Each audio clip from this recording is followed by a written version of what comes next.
Hello, thank you for joining us for another Ask a Historian. My name is Justine Lyn, Resource Center Assistant here with Heritage Mississauga. And each week we would invite you to send in your questions as we explore the fascinating history of the city of Mississauga together. And I would also encourage everyone to like, subscribe, and follow to stay up to date on all the heritage happenings here with Heritage Mississauga. So let's just get right into it. So today I have Melissa Toste, and she's going to talk a bit about an upcoming exhibition that she's been working on called History Through the Camera Lens. Melissa, can you kind of speak a bit to what we as a visitor would see if we came and we saw your exhibit? What can we expect from it? Yeah, so the exhibit is titled History Through the Camera Lens. So as we know, like cameras have an interesting connection to history. They're not only an example of technologies and design in the past, but they also function to preserve a place and a time, like a moment in time. And so in this exhibit, we're really exploring the idea of history through the camera lens and what would these cameras have captured in Mississauga during their time period throughout the decades in Mississauga. And specifically, we're going to be looking at the past century, so 1900 to 1999. And as you can imagine, Mississauga changed a lot in that time. So it's a very interesting century to kind of explore. You can expect to see cameras that are over 100 years old alongside photos from their respective periods. And you can kind of see how the quality changes in the photographs, the style changes in the photographs, the content. It's very interesting, I think. So yeah, and this is also kind of just a very interesting way to look at things, because I don't necessarily think that a lot of people think about, inanimate objects as if they're seeing something, right? Like we're almost thinking of them as if they're people in a way, right? Yeah, I know. So I mean, I know, like working in collections and stuff, I feel like I think like that. Sometimes I'm always like, even when I'm just describing artifacts, I'm like, oh yeah, like it's on the artifact's right side or something like this. Yeah. Like as if the artifact is like a person, it's like, oh well it's his right side. Yeah. So but it's a very interesting way to, I guess, look at something from that way. So could you kind of speak to the importance? Well, I don't know, maybe you think it's not important, but I'm assuming that you think it's important. So the importance of kind of looking at these artifacts in a different way, right? Because I'm sure a lot of people, they know about cameras from more the technological aspect and things like this, but we're kind of looking at it in a much different lens, if you will. So could you kind of speak a bit more to that and why you think that's important? Yeah, of course. So I do have to give some credit. I mean, it was kind of all of us in the office that created this concept. And immediately I knew that we should run with it. It was such a great concept. But I think it's important to look at history through these unique perspectives, because a lot of the times I think people think of history in terms of like the classroom and what they learned in a history class of certain events or like political milestones. But history is also in like the everyday objects that people use, like ordinary people. And so this allows us to look at a specific group of people and really understand what they valued. People don't take photographs of stuff that they want to forget. That's quite the opposite. People take photographs of stuff that they want us to remember, and it was important to them. So in this way, looking at what these cameras would have seen, what people would have captured with the cameras, we're really looking at what people valued at the time, what impacted them, what they thought was important, which is just a great concept. Yeah, I mean, and I think that's so interesting because I think that this is something that, I mean, if anyone out there has studied history and stuff, we kind of History 101, like day one, it's kind of like we can't look at things from a vacuum, right? So sometimes you think about the advances in technology, and then, for example, the social things that are happening, like, Mississauga getting like a new general store in like 1905, I don't know, whatever it is, right? And we think of these things as happening in like kind of almost different worlds, right? Yes. But actually they're happening at the same time. And obviously the cameras, the technology is made so that we can, remember and look back at those fond memories. So I think it's really interesting to look at the things together and realize like you kind of, I don't know, I just think it's a very interesting concept, and you start thinking, wow, okay, that was all happening at the same time. Like, this is very interesting. Yeah, definitely. So for you, when you were actually creating the exhibit, because there's so many steps, I'm sure. So like, what were some of the highlights of actually creating the exhibit from behind the scenes? Yeah, so I loved that it kind of started with me and ended with me. Like I got to go through all of the steps with it. That was, I would say, like the biggest highlight. Initially, it kind of started as like a personal project. I was just a little interested in this small camera collection that is housed at the Grange, and you take care of it. But I kind of ended up, with this concept, ended up researching all of these different decades, and then ended up making exhibit text for it. Like I got to take home a ton of books and do all of this research, and then we got to do all the graphic design for it, and then actually install it at the Grange.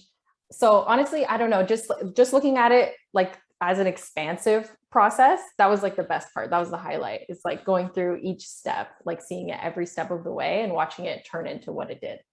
Yeah, and I mean, and for your own kind of learning and development, for yourself and your own career, it's interesting to see because, here's the thing is that when you're the visitor, you don't want to see all the work that goes behind it, right? Like you want it to be seamless, right? You don't want to be like, oh, okay, well, I can really tell that they like glued something here. Like, Yeah, you don't want to see that. You just want to, because that takes you out of the experience, right? As the visitor.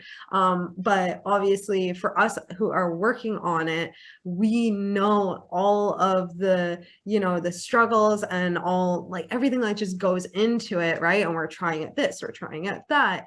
And yeah, but it's great that when you actually see it all completed, it just looks very seamless, right? So maybe you could also talk a little bit about, were there any challenges that you ran into in the course of doing this at all? Yeah, of course, there always are. There are always challenges in everything, but I would say probably there was so much great material with this. I mean, like you could talk about so many things in one decade. And so actually like condensing the material and remaining on track was probably like the biggest challenge. And I mean, like Justine also worked on this exhibit with me, and she was aiding me in editing the exhibit text. So she can speak to that too, but like condensing it down, because we don't want to give it all away. We don't want this to be like where you start your journey into looking into Mississauga's history and then where you end it also. We just want it to be a starting point, not give everything away, and have people come in and it sparks their interest and they can ask their questions. They can email us questions, or they can spend some time in our resource center looking at books. Really just have it, exactly, really just have it as a jumping off, a starting point. Yeah. Right. So, you also spoke to, it's like almost you want to talk about everything, but I'm sure that there were, a few cameras that, and artifacts that really jumped out to you as maybe your favorites. So could you maybe speak a little bit to that, your personal kind of, top highlights of the exhibit? Yeah, I love the Polaroid cameras. We have some Polaroid cameras, and then we also have some of the Kodak instant cameras, which, also printed out on a Polaroid. But I thought those were so interesting because people are still very much using those today. People love those today. That process of like instantly printing a photograph. And so already those were interesting. But then as I'm doing research into them, I realized that there was like a whole court case around it.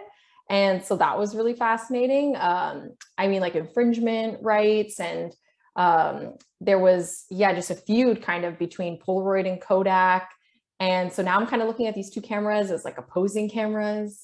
And I don't know, I thought that was really interesting. So I love those. And then We did have the kind of like mystery camera. I don't know if you remember this, Justine, but we had this ICA Trona camera that I was like trying to research for so long. And so of course, as soon as like I actually found some information on it, it was so satisfying. But you know, the camera is really old. It's over 100 years old. It's from 1909. And so it was kind of hard to understand the letters that were like embossed on the leather. The cameras has this like black light leather. And so I was not understanding the letters at first. I was researching like the wrong thing. And then when it like clicked to me that it was ICA and I actually was able to find it and like understand what it was, it's just so satisfying. Yeah, no, I was actually just looking at that camera like literally today. So it's kind of funny that you mentioned that, but also too, the whole Polaroid and the Kodak thing. So my grandfather was a photographer, and so he actually had some of those Kodak instant cameras. And then from what I remember about the story, they basically they were asking the people to like return them basically when Polaroid more or less became like the dominant product. Yeah, won the lawsuit. Yeah, exactly. So then they were asking everyone to return it. And I think it was my grandfather, maybe one of his like associates, and he was like, no, but I like this camera. So like I have one of those Kodak cameras actually at my house.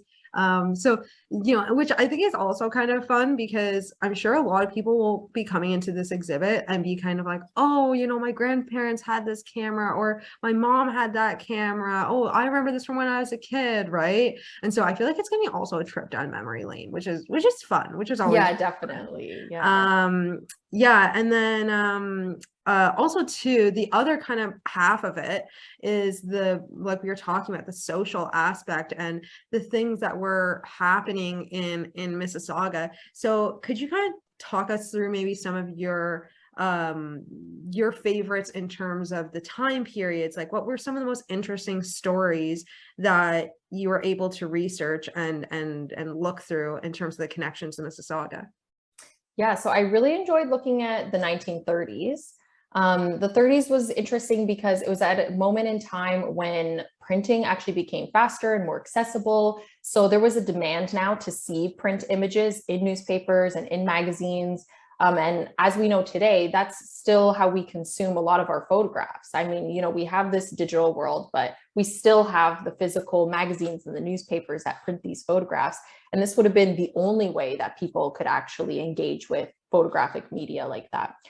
So I find that very interesting and exploring how these photographs were actually used. So they were used by companies in advertising. Like people realized very quickly the influence that photographs have on people.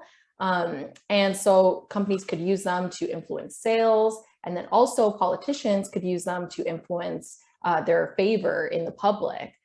So when we think of the 1930s, we often think of propaganda photos and stuff like that. But it was interesting to read about, you know, going back to the advertising and the companies, and then to see that like Mississauga's very own, the St. Lawrence Starch Company was at that time exploring advertising. You know, and it's not a coincidence. That's exactly what we're talking about, is that you can look at these larger concepts and you can break them down and you can see them in a smaller place with a specific community. And to learn that they were using the Dion quintuplets in their advertising for corn syrup. I just love that. It's just kind of, it seems random, but it's not. It's like all following the pattern in history. I love that. Yeah. And then also I would say the 1970s for the train derailment. Yeah, because I was just thinking about that. Yeah, that is one of those events where you can ask people who were in Mississauga in the 1970s, and they all have a story for you. They all have an anecdote of like what that meant to them. And I was speaking to a family member, and he was a child at that time in 1979. And so he remembers it like very fondly. Like he thought it was fun. The mass evacuation was like a large sleepover for him. And he remembers they gifted all the kids toys because they were trying to distract and entertain the kids so they wouldn't add to the chaos. And so he remembers it as a good time. Yeah, I know. Everyone has their like train derailment story, their 9/11 story. And I feel like it's Yeah. now like the COVID story, but you know, but everyone remembers where they were, right? So I find that very interesting. But you know, obviously over time, you know, our city has been changing, and you can see it even in the photographs you'll see in the exhibit. It's like, you know, from the more farming rural community to now we have a bustling you know, sprawling city, right? You know, we have trains and we have planes and we have all these things that are going on. And so, you know, what is that kind of, I guess, you know, how can you see the development of Mississauga through this exhibit? Like, do you think that people will learn a bit about their own city through this in a way? Yeah, definitely. I mean, even if we just look at what I was just talking about the 70s, in the 70s, Mississauga's population was already increasing. You were already seeing a lot of changes in the city, but it was still kind of in its roots of like smaller villages and like people taking care of their neighbors. You know, during the evacuation, people opened their doors to strangers and allowed them to stay with them. And so it still kind of felt like that, like smaller villages and like community. And then like so quickly afterwards, you know, the 80s and onwards, you see this like total change. And today, Mississauga is Canada's 7th largest city. So, I mean, even just in that small amount of time, you can already see those changes. So you can just imagine kind of when you come in and see the exhibit and you see the photographs that are over 100 years old, and then you see the photographs from the 1990s and just the changes that you're going to witness. And as you said, starting off with these villages, these farmsteads, and now we're a bustling city. It's kind of crazy. Yeah. Do you have any other you know, favorite kind of things that you wanted to talk about at all? Just to I end mean, off on. yeah, I mean, I think this is like both of our favorites, Oh but the yeah. brownie cameras. Oh The yeah. brownie cameras are so fun. But I mean, Kodak is just an interesting company in general. Like as I was doing my research to see that kind of the progression of their company was to make cameras more user friendly, more for the amateur photographer, more affordable. They wanted like every household to have a camera, and like they wanted kids to be able to use cameras. And so you have the brownie cameras that were literally marketed to kids. And it was like this business model that was going to make the company more successful because now everybody could buy a camera. So I love that because that's kind of how we view, I think, photography today is like an amateur photographer, like an iPhone photographer. And we're all taking pictures and we're all uploading them and viewing each other's photos. So that was really interesting too. Yeah, I mean, and this kind of reminds me actually of an anecdote that you and I were talking about when we were kind of going through all the cameras, which was that when we started to actually research them, because you know, when you see old cameras, you're like, oh wow, like this must be like really professional grade camera. But actually, most of the cameras that we have in our collection are kind of like not say cheapo cameras, but they're like, you know, they weren't super expensive. They were just for the average consumer. Yeah. And I mean, so it makes sense that those are the things that you know, that are the most abundant, right? And so it literally is like you're saying, the iPhone, you know, because not everyone is going to have the fancy smancy camera, right? But everyone is going to have their cell phone camera, or just, you know, like kind of a slightly crappy camera, but you know, it Yeah. does the job, right? Yeah. I Yeah. love that you can make that exact comparison. Yeah, no, it's great. So, also too, can you just tell people, you know, now that hopefully people are interested in seeing the exhibit, how can they actually see it? What can they do? How can they see it? Yeah, of course. So Heritage Mississauga will be launching the exhibit online on their new website. I believe their website is going to be launching at the end of summer, so people can actually just view it online, very accessible. We're going to have links to a couple of cool videos. They can see the artifact photographs on there as well. And then it will be in person at the Grange. So you can come in, you can ask us questions, you can view the cameras in person. And I believe that will be happening this fall and winter. Yeah.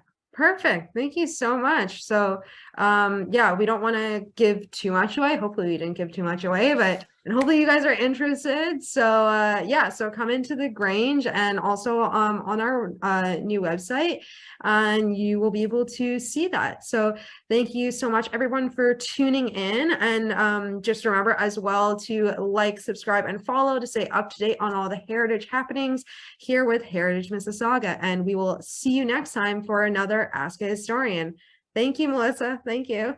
Thanks, Justine. Thanks for having me. Bye, everyone.